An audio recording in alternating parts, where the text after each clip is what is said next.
এই মুহূর্তে আমি আছি যশোরের কেশবপুর উপজেলার সেই বিখ্যাত ভরত ভয়না বা ভরত রাজার দেউলের ঠিক সামনে।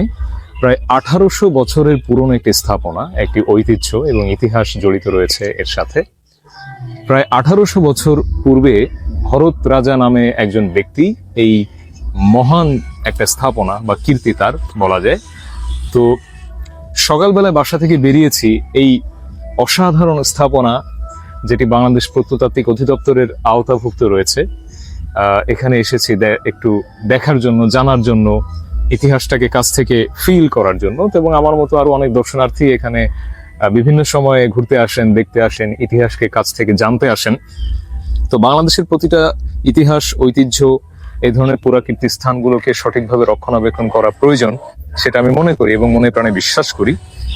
কিন্তু এখানে এসে অব্যবস্থাপনার একটা নমুনা আপনাদের সাথে শুধু শেয়ার করতে চাই। সেটা হচ্ছে গেটে লেখা রয়েছে যে সকাল 10টায় থেকে দর্শনার্থীরা প্রবেশ করতে পারবে, কিন্তু এখানে এসে জানতে পারলাম 11টার পূর্বে কাউন্টার খোলা হবে না, দর্শনার্থী প্রবেশ করতে পারবে না।